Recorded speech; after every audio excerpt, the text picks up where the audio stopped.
Well, I grew up in this area. I played football for a team that was called Goulburn, Lowton and Culcheth Villa. That's going back a long time ago. So, you know, I know this area very, very well. And played around these parts, football on the school field over the way there.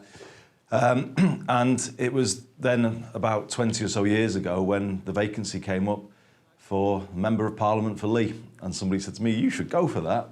And I hadn't really, until that time, kind of thought that I would actually step forward and try and become an MP. But they did. And in 2001, I became the 5th Labour MP for Lee. And that was a very proud moment, given that I had grown up in this area. When you came in?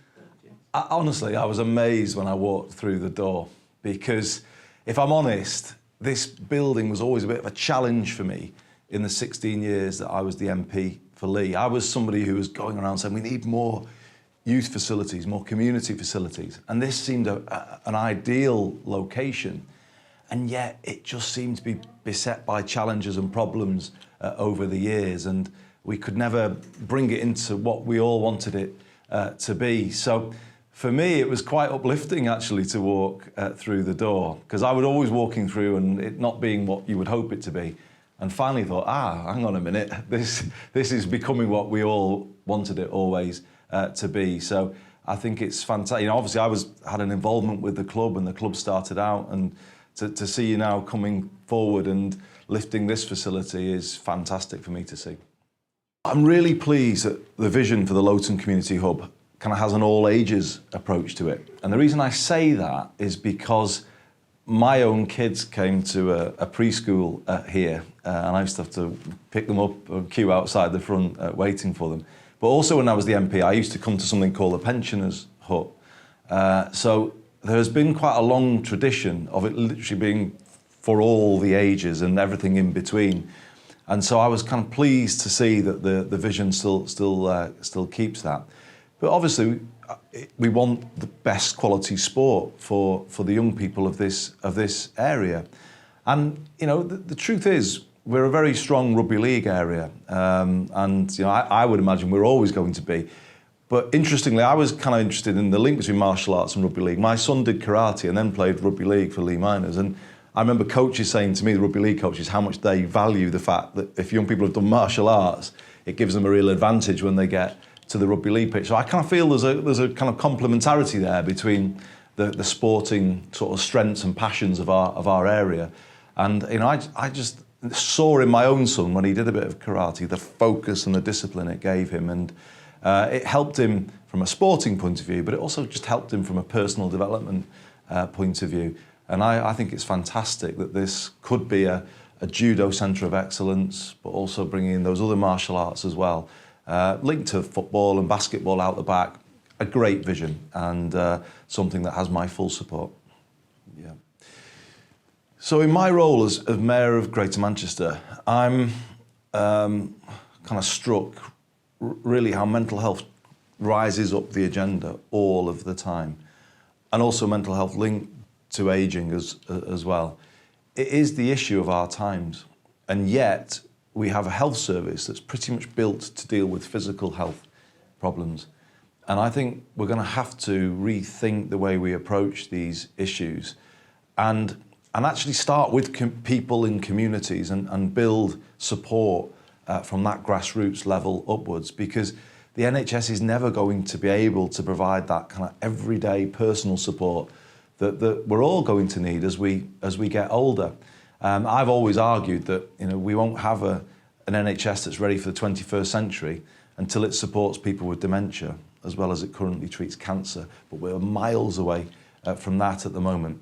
And if we're to get there, the NHS has to start working with partners in the community and think differently about what it is to support people who maybe have early onset dementia. The best way you can help people in that position is to surround them with company, with activity, link them to the things that they care about, things that they were passionate about when they were younger. That is what the research about dementia is telling us. Keep people active, keep people involved. And that's why we're going to need more facilities like this. So I'll be watching this carefully, and if the full vision for this project comes through as I say, an all ages facility, but particularly with a focus on being a dementia friendly facility, that would be absolutely fantastic.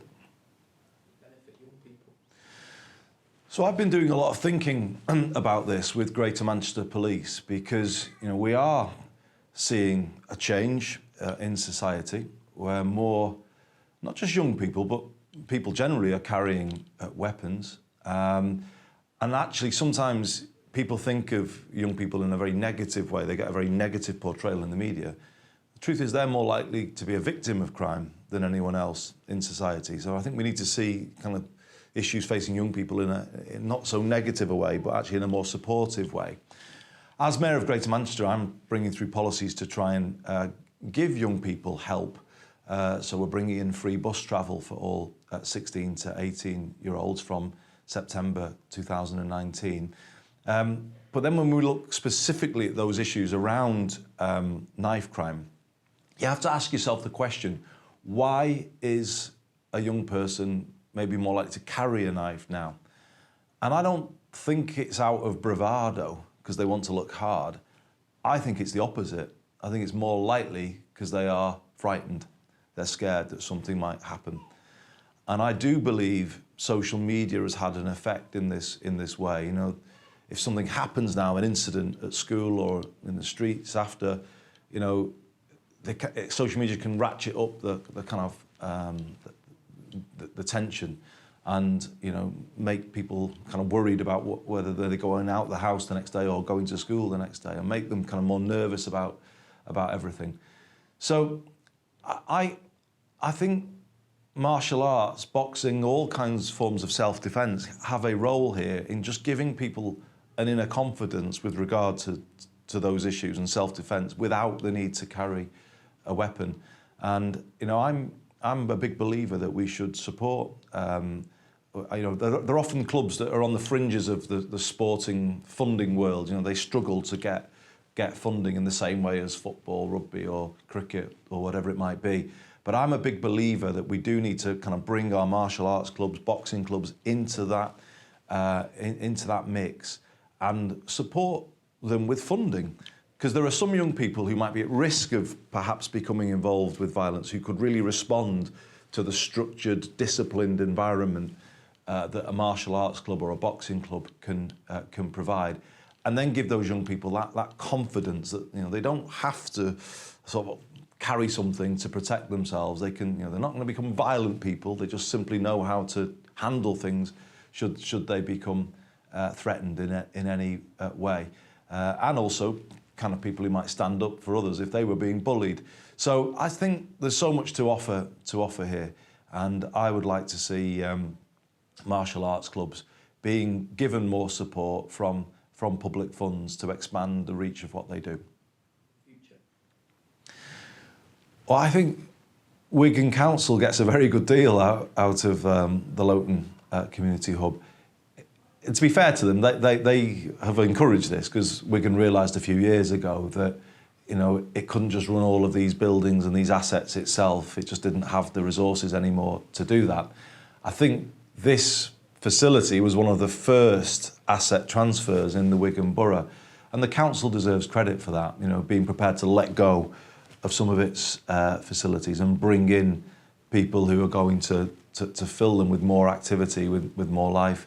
So it was to the great credit of Lowton Lee Judo Club that you were successful in becoming one of those first asset transfers. I think the reason was because of the strength of the vision that you had for what might happen out of this building. And I think if the full vision is realised, where there is something for people of all ages, and for teenagers too, not just sport but music as well. I think the council will benefit hugely. We will all benefit hugely as a society if we're giving positive engagement to people of all ages.